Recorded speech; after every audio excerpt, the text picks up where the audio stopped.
Bonjour à toutes et à tous, aujourd'hui je vous propose l'interview d'une réalisatrice. Dans le cadre du Festival international du film fantastique de Bruxelles, qui se déroule en édition virtuelle au moment où j'enregistre cette vidéo, j'ai eu la chance de poser quelques questions à Natasha Kermani. Natasha Kermani, c'est une réalisatrice irano-américaine qui a réalisé en 2020 le film Lucky, disponible sur Shadowz depuis le mois dernier et que je vous ai brièvement présenté dans ma dernière vidéo. Il raconte l'histoire de May, une écrivaine qui se fait attaquer tous les soirs par le même homme masqué, ce que son compagnon et la police ne semblent pas trouver si anormal que ça. C'est un slasher féministe qui dénonce les violences faites aux femmes, avec Brea Grant dans le rôle principal, qui se trouve être aussi la scénariste du film. Avant de passer à l'interview, je vous préviens juste que j'ai plus ou moins essayé de la faire en anglais, mais que mon accent et même mon anglais tout court sont une catastrophe. Voilà, jadis j'ai été plus ou moins douée en anglais, mais ça fait vraiment des années et des années que j'ai pas pratiqué. Enfin bref, j'ai fait comme j'ai pu. Je sais que vous n'attendiez pas forcément ma permission pour ça, mais évidemment là vous avez carte blanche pour vous moquer allègrement de moi. Maintenant, je laisse la parole à Natasha Kermani pour vous parler de Lucky. Thank you very much for being here, or at least virtually here. Lucky, c'est un film qui parle de situations que vivent principalement les femmes. Est-ce que tu penses que c'était important d'avoir une femme qui raconte cette histoire et pourquoi? Yes, I do think it's important to have women tell this story. I think this script came to me written by the woman who plays the lead character of May, Brea Grant. And so the script is in many ways inspired by her own experience, which is unique to her, but it's reflective of an experience that all women everywhere experience every day. So I think absolutely there is an authenticity to the storytelling that happens when you can have a personal connection to that experience, especially when it is such a specific experience and it's so specific to what women experience. We actually went out of our way to try to have as many women as possible on the film, not just, as the writer and director and star, but we had a lot of department heads. So we had a woman cinematographer, we had a woman production designer. It wasn't all women, right? We had a wonderful blend of some really wonderful men working with us. But it was really important to us. And I think also women were drawn to this story, right? Because they saw their own experience reflected in the script. And so I think, these are the stories that we want to tell because there are stories. So yes, I do think it's important, but it's also it's a matter of interest, right? Like a male filmmaker maybe would not want to do this movie, whereas I understood what she was trying to say. And so I thought to myself, okay, I can do this. I understand what she's going for here. I have I have a point of reference in my own life that allows me to access this story. So yes, I think the answer is yes. Le film, il est très rafraîchissant, it's very refreshing, parce qu'il est assez absurde.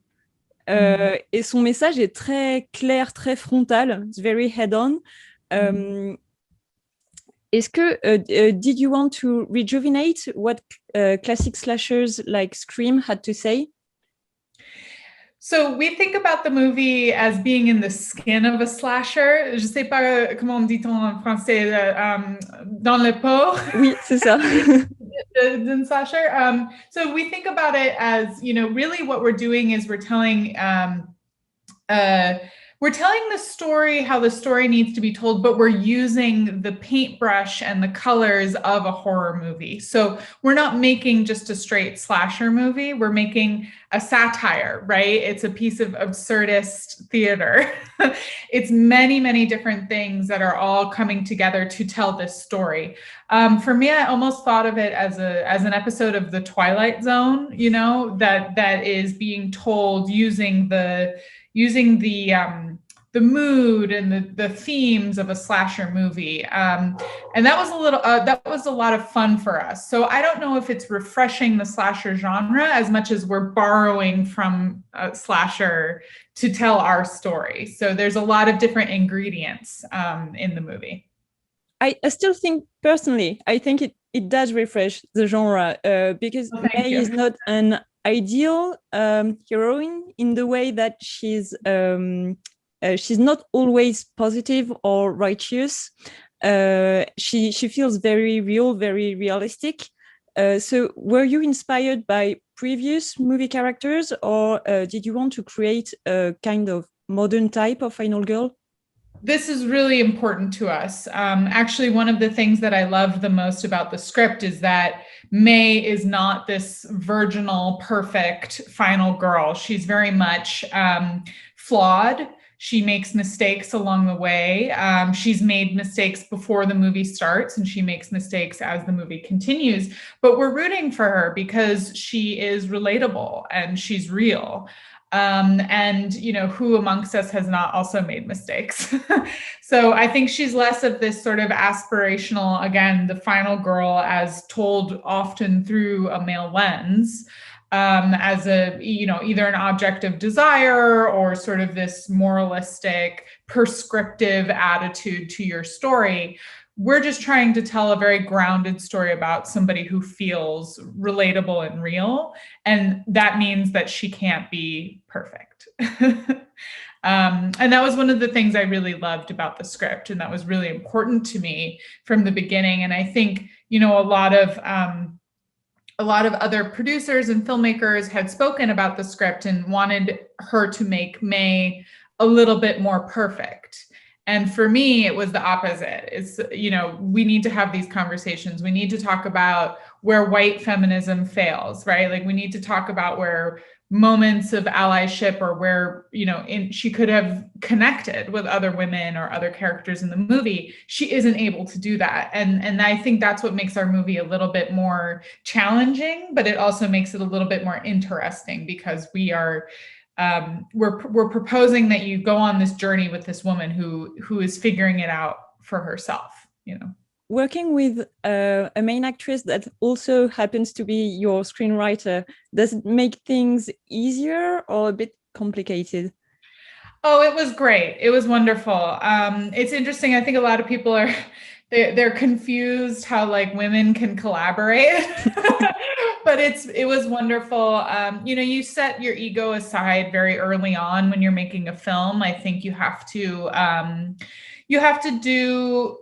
everybody needs to be on the same page that we're working towards the best that the film can possibly be. And it's not about an individual or ego or anything like that. And so I think for Bria and I, we already knew each other. We were friends.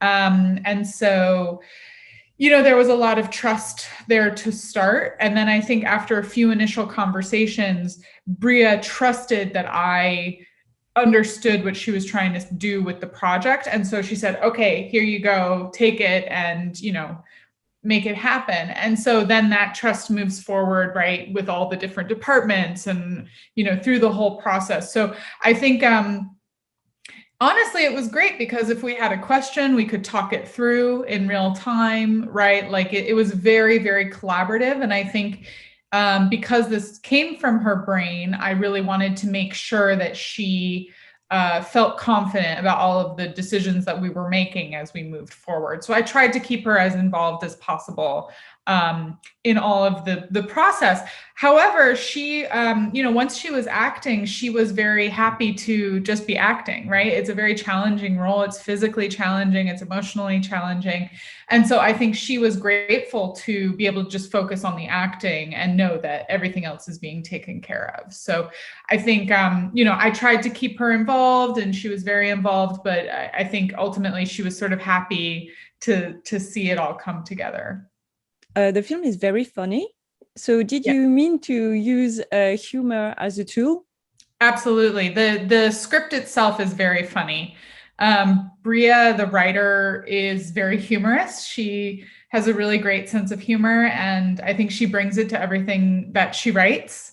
And so that was in the DNA of the project. You were never going to change it. You know, there's moments when you're reading the script and you're laughing out loud because it's so ridiculous. So for me, it was the question of how do you balance these tones, right? Like, how do you invite the audience to be in a space where they can be laughing at the top of the film, but then when we need to have these more serious moments, those serious moments really do land and the stakes still feel real. So that was a really fascinating challenge that I was very excited by, and sort of finding the way to do a satire that had these horror elements and yet was still pulling us through on this woman's emotional journey. It's kind of a lot to juggle tonally. So absolutely, the humor is essential. The humor is essential.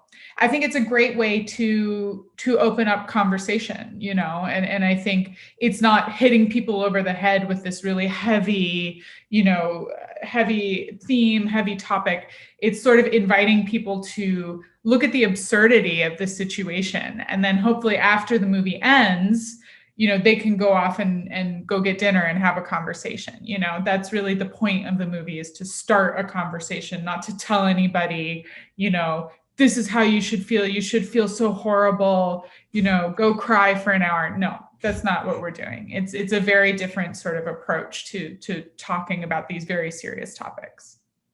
Sorry, maybe I'll try this one in French because it's a bit complicated. Okay. À un moment donné, le film bascule dans le surréaliste, plus ou moins. Je ne vais pas en dire trop, mais la scène du parking notamment. Est-ce que vous pouvez nous dire un petit peu comment est-ce que vous avez choisi de mettre en scène cette séquence? Yes, the parking lot sequence was always going to be the most important sequence of the film. It is when if you think about the movie, like you said, sort of a movement towards becoming more and more surreal, almost like Alice in Wonderland, like she's going deeper and deeper through the looking glass. The parking garage is like, we are fully on the other side. We're now fully in the bizarro, you know, Twilight Zone version of the story. That sequence was very important. We started working on how to put it together very early in the process. We knew that we have very little resources on this movie. This is a very small, low budget film. So we knew that we had to try and conserve some resources to make sure that sequence paid off in a really interesting way. And so for me, it was, you know, the lighting. The lighting was incredibly important. That was one thing that we could control. So we actually went through and we swapped out all of the lights in the garage. So you sort of have these long rows of light. And so we swapped everything out so that we would have control over the lights. And so we would be able to sort of switch from the blue to the red. You know, we knew that we could hire a few more stunt performers to be these new characters and try and find a way to place them. And then once we found the location, it was just a matter of figuring out how to position the camera and position the characters in a way that would be a reveal. So it's really like we want to move further into this strange world and then introduce the audience to the idea of like, okay, now you're completely departed from reality. I don't know if that really answers your question. It was a lot of looking at the location and seeing what we could work with on our budget. So a lot of the lighting, you know, we didn't repaint anything. We didn't have money to do that. So it was really figuring out how we can make it as strange as possible without, you know, needing a ton of money to change it. We knew that we were going to have Steadicam, so that's one of the things that was really important to me, was to have the Steadicam rig so that we could be moving with the characters and we could really play around with revealing different parts of the space and being very, very specific and clinical about which parts we were seeing and what was happening in those parts. So yes, absolutely. The camera work, the lighting, the blocking, all of that had to be figured out beforehand very specifically. I was wondering, how did you come up with the idea of the very disturbing little music that we hear every time the killer appears? Yeah. Yeah, I worked with an incredible composer named Jeremy Zuckerman on this film. He's brilliant. And we actually, part of my process is I start working with the composer before we've even started shooting. So he or she comes on really early in the process. And, even we're just working with the script and starting to talk about the different sounds. And for the killer, who we call the man, he's just called the man. We knew that we wanted a very inorganic sound. So the sound of the woman, of the main character, is all from a female vocalist. So it's all the sounds of organic sounds, breathing, making noises from a singer, from a female singer. His sound, the killer's sound, needs to be completely no breath, no vocalization, completely inorganic. It's all on a cello, so it's very percussive. So we're hitting the cello, we're sort of doing different things with the cello. And so it's this very sort of abrasive, tough sound that comes through. And that was out of our early conversations, that we wanted two opposing sounds. So that once we knew that she had this sound that was going to be coming from the singer, we knew that we wanted to create something that would be the opposite of that sound, basically. Est-ce que plus tard, vous voulez réaliser d'autres films d'horreur? In the future? Yeah. Yeah, I would love to do more horror. I like the space that lives between genres. So I'm very interested. What I loved about Lucky was it is a horror movie, but it's bending the rules. And so I'm interested in anything that can bend the rules that already exist. And so I love horror. I have other horror projects that are developing right now, but they're all looking at it from a slightly different perspective. And I think that that's really interesting. And of course, that's a huge part of horror, right? Like horror has always been interested in subverting itself, right?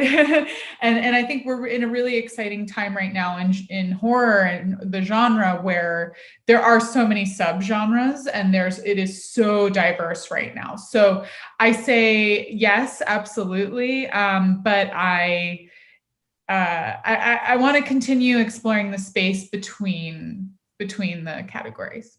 De nouveaux réalisateurs et beaucoup de réalisatrices, je trouve, explorent de nouvelles manières de mettre en scène l'horreur de manière plus subtile, parfois plus politique ou plus poétique. Et en tout cas, c'est ça que je trouve de plus en plus intéressant dans le genre de l'horreur. Donc, je suis très contente de savoir que c'est ce que vous voulez continuer d'explorer. Wow. Yeah, I think it's very exciting. And I think we're building on those who came before, right? And I think that this is a really exciting time also because we have platforms and we have access in a way to explore all of this diversity within horror. And that I think is very exciting. And I think the horror community wants it. There's so many women fans of horror who, we love these movies, but they're not necessarily made for us, And so we're seeking out this exciting new opportunity to tell our stories within the genre. And so I think this is a very exciting time to be a horror filmmaker, for sure. So thank you for answering my questions, and I'm very excited about your future films. Wonderful. Thank you for your support. Thank you. Have a good one. You too. Bye. Bye. Je remercie beaucoup Natacha d'avoir répondu à mes questions et je remercie aussi l'équipe du BIFFF qui m'a permis de faire cette interview. Je rappelle encore une fois que le film est disponible en France sur Shadowz si vous souhaitez le voir et je vous le conseille. À l'avenir, j'aimerais vous proposer régulièrement des interviews de réalisatrices, de comédiennes, scénaristes ou autres qui font du cinéma de genre. Donc j'espère que c'est un format qui vous a plu. N'hésitez pas à me le dire dans les commentaires si c'est le cas, sachant que je vais faire de mon mieux pour m'améliorer au fur et à mesure, être plus détendue et à l'aise dans l'exercice, surtout si c'est en anglais. Voilà, merci beaucoup à vous et à bientôt.